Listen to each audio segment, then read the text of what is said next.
Namaskar and welcome back to Media Scan, your weekend dose of headlines, controversies and perspectives.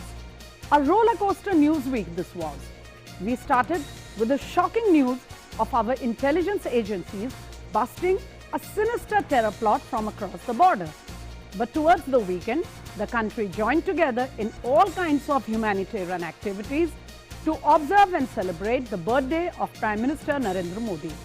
So let's quickly check out what made news. Big bang reforms in the telecom, banking and auto sectors uplifted the mood of the stock market and the industries this week. The cabinet approved 100% direct FDI in telecom, 4-year moratorium from AGR dues and shared spectrum as well. Finance Minister Nirmala Sitharaman also announced the setting up of a National Asset Reconstruction Company NARCL to take over 10 lakh crores bad debts of banks. Some media labelled it the bad bank. Auto industry also had its share through a 26,000 crore PLI scheme for automotive and drone manufacturing. The Sensex expectedly rallied, pushing India to the 6th most valued global market. Prime Minister Narendra Modi made the focus of his government amply clear when he said small farmers are the centre of the agri-policies of the government. He exhorted farmers and all citizens to make the most of all government benefits and lauded the double-engine government in Uttar Pradesh. PM Modi was addressing a huge gathering at the newly announced Raja Mahendra Pratap Singh University in Aligarh. Meanwhile, Punjab Chief Minister Captain Amrinder Singh courted controversy when he asked a gathering of agitating farmers to spare Punjab and protest in Delhi and Haryana. Bhupendra Patel took oath as the new Chief Minister of Gujarat. Midweek, his new team of ministers also took their oath in Gandhinagar. For the media, the high point of the new cabinet is the fact that all ministers are new faces. The completely new team has created a lot of buzz as Gujarat goes for assembly polls next year. India is now in the top global bracket of vaccinating its population against the dreaded COVID virus after shattering its own record almost every day. But the centre has stressed on strict vigilance in the light of the upcoming festive season. The positivity rate remains below 3%, while vaccination is soon going to touch 80 crores of the population. Pakistan's hand was exposed yet again in a chilling multi-city conspiracy to destabilize India, almost like the Mumbai attacks. The Delhi police busted a terror module early this week. The police and intelligence agencies are still getting to the bottom of the multi-layered terror plan targeted at the festive season. We will discuss all that in detail in just a moment. So those were some of the selected headlines you saw dominating the media space during the week. Viewers, midweek when the Prime Minister along with the Raksha Mantri inaugurated the new defence complex in the national capital, attention was suddenly drawn to the fact that thousands of our defence personnel have been working out of dilapidated hutments right in the heart of the national capital. And this was not something that was a stopgap arrangement, but they have actually been operating under these pathetic conditions for decades. It also drew attention to the fact that in the bureaucracy, in the system, it looks like nobody really wants to change the status of things, no matter how disappointing. At the same time, the issue has reignited the debate over the Central Vista project. Opinion remained divided on TV channels, in the newspapers, mostly on television debates. Some people raised the issue of wasteful expenditure, particularly during Corona times, whereas the government has reacted strongly and shot back, saying the work of the country's progress cannot be stalled just because there is a virus around. Secondly, there is no relation or correlation between the budgets for fighting Corona, which we are doing robustly, and the work of progress in the country. As always, I have a special panel of guests here with me who will take us down the issues and explain to us in their own perspective what it means for the country. So let me come straight to my guests and introduce my first guest to you. I have here with me Manu Pabi, ace reporter on the defense beat. You have been reading him in newspapers. You have also been seeing him as a strong social media voice. Welcome Manu Pabi for your first appearance on Media Scan. Also here with me, my second guest, Vicky Nanjappa, another ace reporter working on internal security and related issues. Welcome Vicky, and a warm welcome back to you on our show. Thank you, Smita. So with two well-known ace reporters on the defense and internal security beats, I hope we are going to have a really interesting and fruitful conversation here. Manu Pabi, I want to come to you first. You have been writing and reporting on the new defense complexes at two different locations in the country, in the national capital, I beg your pardon. But I want to come to the real issue first, you know, at the back of this entire inauguration, I mean, how much of a practical and operational hurdle it has been for our defense personnel, thousands of them, to be working out of those hutments which were originally meant as horses' stables. And at the same time, does it not relate to the security of the country? In your experience, your reporting perspective, what do you think was being faced by these people for all these decades? And also, what do the new complexes mean for them operationally and professionally? Manu Pabi? This is actually a very monumental, it's like a landmark kind of a situation that has happened, moving these defense personnel to the new offices. Now, ever since independence, after 47, South Block was the mainstay of power. That's where all the big officers, the Joint Secretary level and above, and senior starred officers would go and work. But a lot of the support staff, and as we grew as a nation, more departments grew. There were more responsible officers coming in. There was no space for them, and a very ad hoc arrangement was made that around South Block there were these old hutments and barracks meant for troops. Now, these hutments and barracks were originally meant for either support staff or for storage of animal fodder and even animals like horse stables. And these hutments were supposed to be temporary. They had a life on paper for 10 years only, but they kept getting extended. So what this meant, in today's context was over 7,000 defense officers, including MOD Babus, including armed forces personnel, including all three services, were working from very temporary and badly and shabby hutments. The problems were so many that it is difficult to describe them on a short show, but I'll just run you through 3 or 4 of the big issues. Yes. The big issue was the menace of files getting destroyed because those offices were mice infested. They were also termite infested. A lot of files would get destroyed over the years because there was no way to stop the mice from coming in. Because remember, these were temporary structures; they were not permanently done. Correct. Secondly, there was a huge monkey menace there. You could not control their ingress because again, these offices were not meant to be used as offices itself. There were cases of monkeys biting officers. There were cases of monkeys blocking important corridors. And the largest problem that we face in recent years, I've been going to this office for the past 15 years and I've seen them, every 3 years get a fresh coat of paint and some new tiles here or there, but the real structure remains the old, the old walls, is that they were not networked. They were not designed to be in a place where you're supposed to be network centric. They're supposed to be, new cables, ultra secret communication lines. Even rudimentary things like AC lines were not available in these offices when they were set up. So all in all, it was a very unpleasant working experience for officers who had been there. There was no parking, for example. You had to park your car very far away or you could not find a parking place.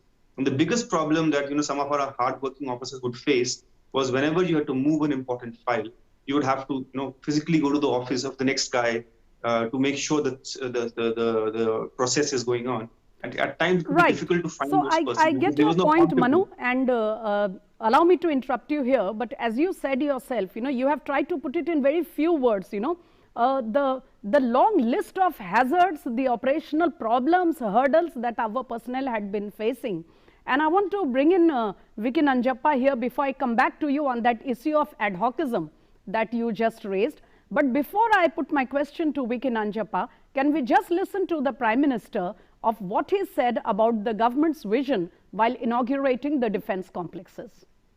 जब हम राजधानी की बात करते हैं तो वो सिर्फ एक शहर नहीं होता है।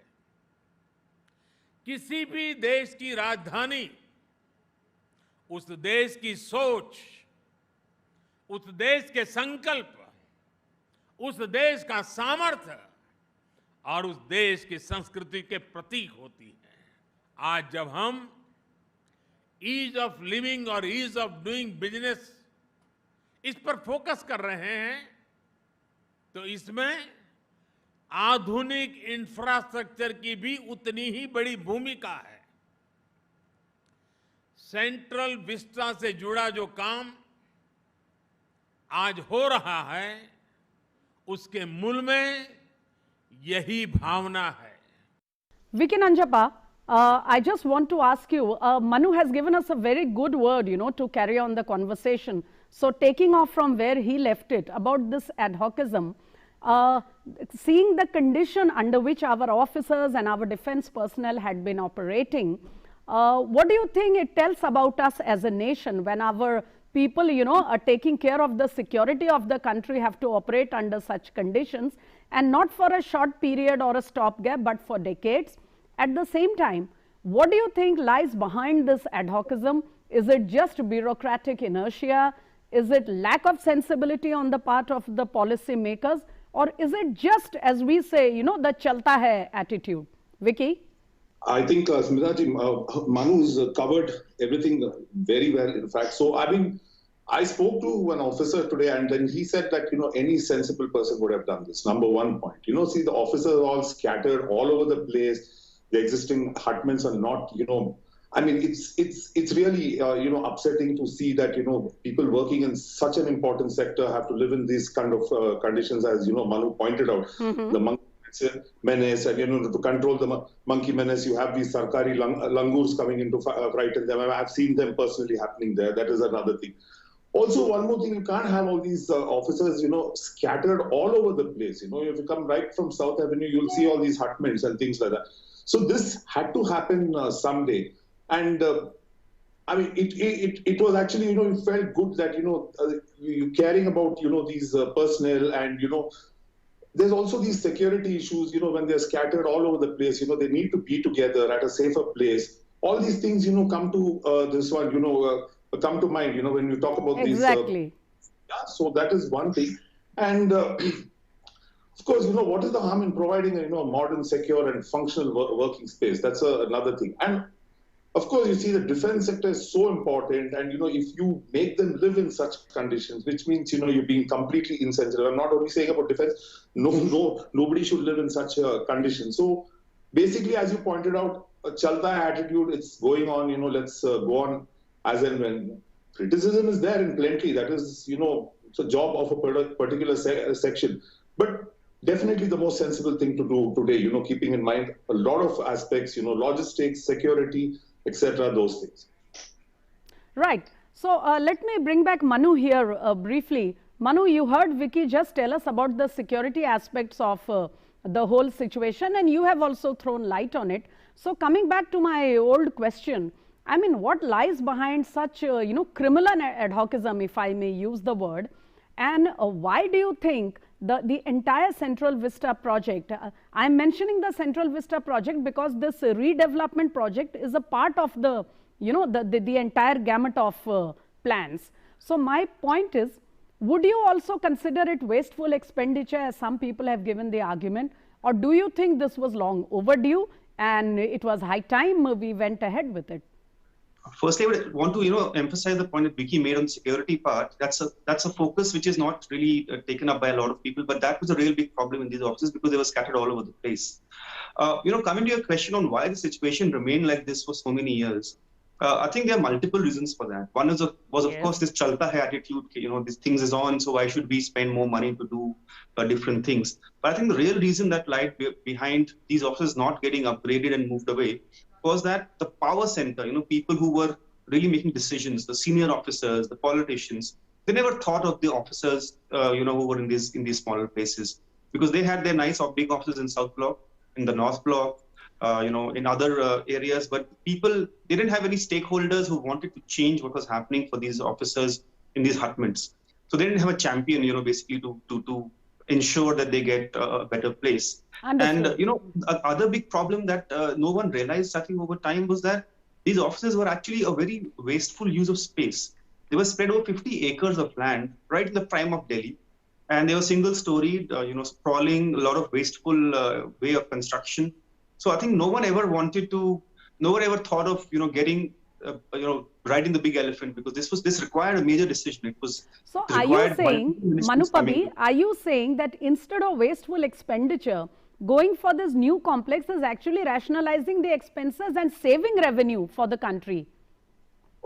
There is no doubt about that at all. And it's for two reasons. One is that, the upkeep of these hutments, every year, departments were ad hocly spending money to upkeep them, new tiles here, some false ceilings. All of that, was never accounted for. So we don't have a number for that, how much was spent over the years to maintain these offices.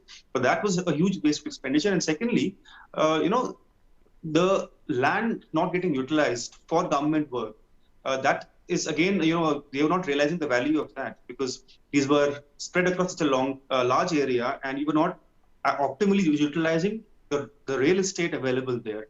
And Understood, I think Manupabi. So very clearly, if we juxtapose your argument about these defense complexes to the entire Central Vista project, it becomes very clear that the arguments being put forth by a section of people in the media and otherwise are actually spurious arguments, because when you come down to the actual details, you realize that the Central Vista project is not only overdue, it can actually save the country a lot of money, apart from the fact that the structures and all the setup and paraphernalia is too old and not suited to our present conditions. I would like to have a very quick comment from Vicky here before we move on to the next topic on the table this evening. Vicky, a quick comment on what Manu has told us so far. Obviously, what Manu said is that, you keep, repairing these hutments, piecemeal work, all that, it basically directly I will, this one, what is that, connected with this Central Vista project and the new Parliament building. So, see, Smitaji, number one, our population is not letting up. In the next year, you'll have more MPs coming.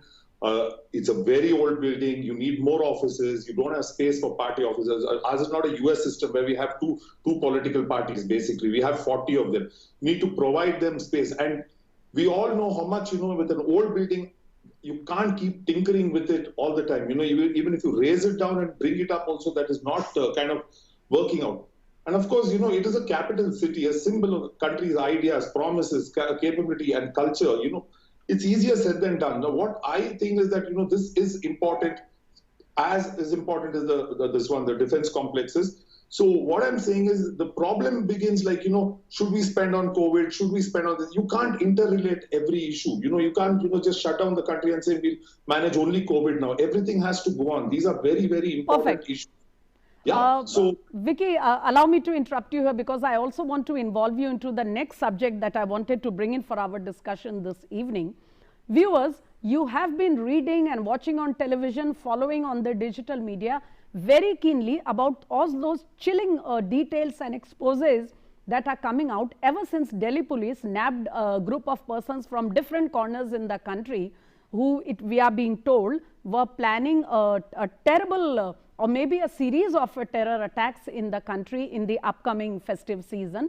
And much of the planning seemed to be very similar to the Mumbai attacks, which remains a really dark memory for all of us in the country.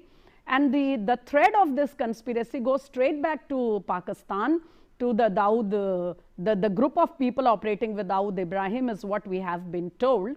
But I'm not going into the details of the plot, as we have been following in the media already. The question I want to put to my guests here is, and I want to come to Manupabi on that. Manu, every time there is an unfortunate terror incident anywhere in the country, the media is very quick to jump and blame the agencies, the intel operatives on this for failing to stop it. But whenever they manage to stop such a serious plan or conspiracy, we really either we question them or we just forget to credit the agencies for that. So what is your perspective on the whole thing? No, so first on the credit part of it, you have to credit the intelligence agencies. There's no doubt that the past few years have been relatively peaceful if you compare to the past. And that means that the intelligence agencies have been managing their work pretty efficiently. I think Yes. no one can doubt that. Of course, as you said, in the media, the credit rarely comes. It's mostly when something goes south that there is more debate on it. That's the nature of news, I guess. But in this case and in the past cases, the common thread, as we see, is again Pakistan, and that is a cause for constant worry for India right now. That threat is not abating. So even it's not state sponsored, it is at least state affiliated, or at least encouraged by the state of Pakistan. And I think that threat continues. So Of will course, you will you hazard a guess, Manu, and think that this is, as the Pakistan has been attempting to do for years now, to destabilize our country, our peace and tranquility? Or do you think this recent expose might have something to do with the changes in the neighborhood in this part of the country and the developments in Afghanistan? Has it also boosted the morale of the enemies of the country? You know what? I talk to a lot of our officers who are in charge of such things, and they do believe that in the short term, the Afghanistan takeover does provide a small morale boost to terror outfits operating in the region. So there seems to be short-lived euphoria amongst them. So yes, it is quite possible it is connected to that. Take the momentum of that. But they also say that we are prepared for this, and Right. the record has been pretty decent in the past few years on internal security. So Vicky has been following these things very keenly for I don't know how many years now. Let me also come to him. Vicky Nanjappa, what do you think is behind this entire terror plot? A lot of people are not ready to believe what is being told, as is the nature in our media at many times.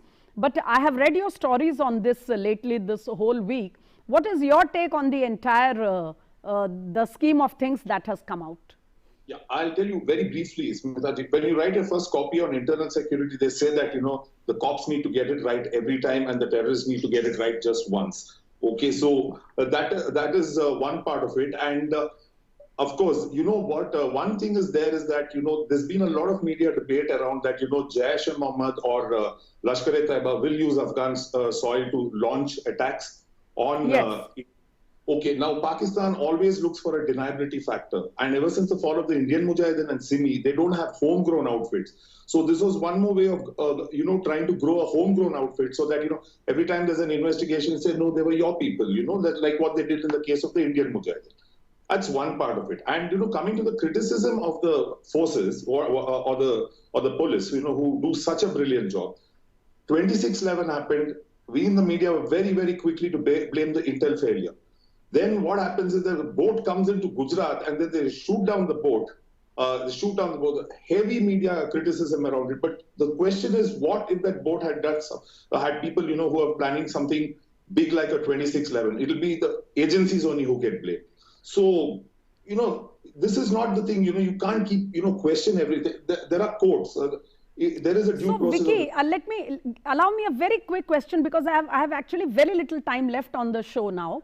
But from your instance, those 2-3 incidents that you have just listed for us, I want to ask you, do you think somewhere down the line in doing our job of reporting, the media may be advertently or inadvertently questioning or even affecting the morale of the intelligence sources? I mean, can we say that? To a large extent, yes. Some officers, they keep saying, why does your media report like that? Because these are not easy things, to collate intelligence. And that, many a times intelligence hits a dead end. It has to be actionable. They work on a lot of things and, they're protecting so many people. And you just start questioning them. It does boost their morale, but I think they are far more experienced that, that they will not stop doing their job at least. Perfect. So that's all the time I had this evening. But before I sign off for today, let me thank my guests here. Manu Pabi, who came and joined us despite his busy schedule and has explained the issue so well to all of us. Thank you, Manu. Thank you so much. And Vicky Nanjappa, always ready to join Media Scan with his insight, his reporting perspective and all the information. Thank you, Vicky. Thank you, Smita. My pleasure. Thank you. And with that, viewers, it's time to sign off from Media Scan this evening. So do keep watching DD India as we continue to scan the media for you. Good night.